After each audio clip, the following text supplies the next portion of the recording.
What's going on YouTube, man? It's your boy, the True Raw Gaming. Well, I don't wrap it up for you. I don't sugarcoat it for you. I'm just going to get that shit to you raw, man. In today's video, we got to talk about a new character, man. I'm surprised it has not been in the game. I'm surprised it's probably not even been a thought. And I think I might be the only person who's thought about it. And it just would make sense that the character would be in it. And I'm going to explain who I'm talking about and how this could probably be implemented to the game. So I'm talking about, yes, some Native Americans in this game, and not just any Native Americans. Right now, I'm specifically talking about the Aztecs. As you can see, look at the colors, look at the design, everything. That is literally something that we could very well see in this game. And I think they should put this in a game. And I think that this faction or this hero, if they don't want to do a full faction and just the hero itself, could be something that saves this game. And I'm going to tell you why. One, how many games do you know where you can actually use a Native American to, like, no shit fight people? I don't know actually any game. I haven't played a game where I can actually use a Native American and fight people. In a game like this is almost perfect. I mean, you have, literally multiple factions here that literally couldn't have fought each other. And yet, here they are duking it out in the battlefield. I mean, we have knights, we have samurai, we have the Vikings, and now we have the Wu Lin who just popped up, and now we're inviting pirates into it. It's almost turning into Deadliest Warrior, essentially, at this point. I mean, if you think about it, this is really the best game, the best platform, the best area for this character to really shine. And you could really draw in a lot of people who are really interested. And if you start taking in, like, different ideas from your player base and having votes on which character should be in, and then you just design it, dude, you would have a game. You would have a monstrous game that just could not be stopped. Because where else are they going to go? We've clearly said it multiple times, notated that this game is one of a kind. There's no other game out here anywhere remotely close to For Honor. As much as we love this game and as much as we hate this game with a love and hate relationship, we got to admit, like, this is a one of a kind game. You're not going to find a game like this anywhere else where you can use a ninja and fight a pirate in a battlefield, or you could use a Viking and a big, strong, like 6'8", 300-pound guy to fight a little knight in a battlefield. Like, you're not gonna find a game like that. And this could actually be tied into the lore if you really think about it. This could really be tied into the lore. So this next picture that I'm gonna show you, this is actually where they lived. If you guys know the history, I believe the name you say it is, I've heard it both ways, Tenochtitlan and Tenochtitlan. I think it's more Tenochtitlan, just looking at how it's spelled.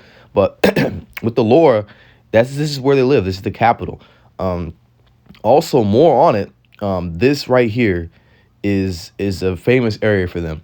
Now, what this area actually was used for is gonna amaze you.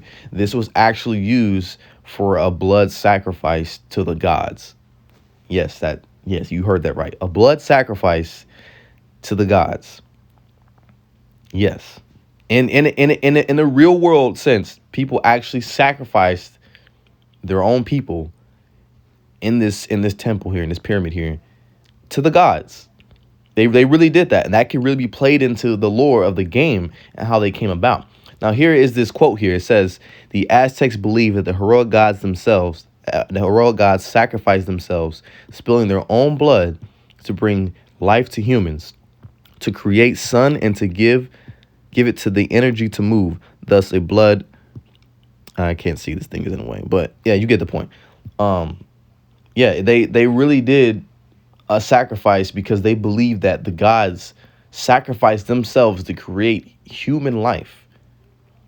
Think about that. They really sacrificed themselves to create human life, and they believe that, hey, since they did it for us, we're going to do it back for them.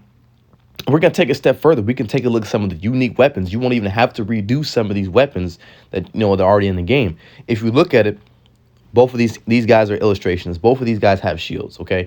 Now, if you look at it, it's closer toward the gladiator-style shield, where it's not super big, like a BP shield, where it's covering your entire body. Because, if we're looking back in the past, these guys weren't super huge guys based on their diet and how much they move and how they were active. They're not really huge guys, so they want to be able to be moving and be more mobile based on their own tactics, which is why their shield isn't big. They also carry bow and arrows. They had blowpipes. They had little axes, but as you can see, both of them have a specific weapon. It looks to be in their right hand here. And this is actually what is a recreation of what it actually was in current time, if that makes sense. I'm not even going to try to sound out the name of it. I'm sorry. I can't sound it out. But essentially what it says in the description is that it is actually a mix between a bat, a broadsword, and a chainsaw. Think about that. Like, you literally hit somebody with a mixed bat, a sword, and a chainsaw. Do you know the amount of customization you can do with this weapon? Just look at it from a For Honor standpoint. You can do so much with this customization. You can do so much with the color schemes of their outfits. You can do so much with the executions, dude. They're known for killing people. They're literally known for killing people. They do blood sacrifices on their own people, so no one is safe. Like, if they got beef with you, you got beef for life. You know what I'm saying? It's up there. So that's why I think that these factions could really be into like a real deal game. I really believe that this could actually fit, and it wouldn't even really be a stretch because, that's what they do. That's who they are. They have a lot of culture behind it. They have a lot of mysteries and stuff that we haven't figured out. But as far as a whole, like there's no reason why they could not be in this game. And like I've been alluding, they aren't really the only ones. If you really paid attention in school, some of you guys may be out of school, some of you guys may still be in school. But if you paid attention, the Aztecs were not the only guys there. They weren't the only guys living there. They have the Mayans, they have the Incans. Like, these are smart as people. They're not stupid. These are smart as people. They had their own language. They had their own way of life. They had their own thing. Like, literally their own thing. And then one day they all just got up and disappeared, So, as far as history, if I remember right, the Aztecs were actually conquered by the Spaniards when they came. So you can actually put that in history, you know what I'm saying? But moving on to another one, the Incans, very, very, very intelligent people. Very intelligent people. You cannot, put them out. They've actually been given credit that they've created popcorn. Now, if you look it up on Google, you're going to get a bunch of different answers. As it says here, the cave was thought to be inhabited by Pueblo Indians. Furthermore, French explorers who traveled to the New World and discovered popcorn.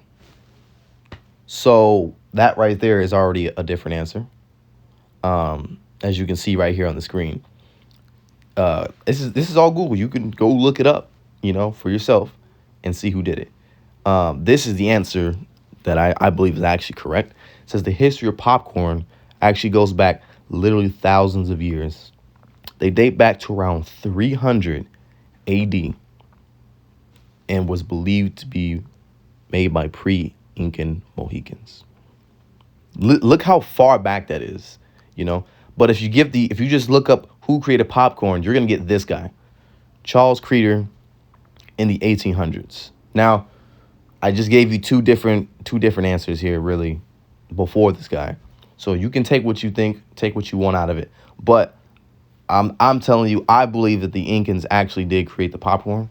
So with that being said, they were already creating popcorn. You know what I'm saying? And you see how we create it today, where we got to cook little seeds and, we put it in the microwave to be simple and easy. They were already creating these things. You know what I'm saying? If I remember right, I can't remember off the top of my head. I think it was the Mayans that did the sundial. So they got the Mayan calendar, obviously. They were able to track time and, all that. So these guys aren't like stupid guys that, I don't know, maybe you may think that, oh, they're just guys with no clothes and spears. And no, these guys were actually very, very, very smart people, and they've contributed to how we live to today. So that's why I believe that these guys could very well fit into this game, because of them being very smart. Obviously, they have a lot of knowledge and things that they should have. and what they can also do in the battlefield, obviously because they live so long. So if you guys enjoy the video, make sure you like and subscribe. I just want to give you guys a little bit of knowledge. If you guys enjoy the video, hit the like button, drop a sub, please. Drop a comment, man. If you guys got an idea for the next video, I appreciate it. I don't wrap it up for you. I don't sugarcoat it for you. I'm just going to get that shit to you raw, man. Thank y'all for coming out.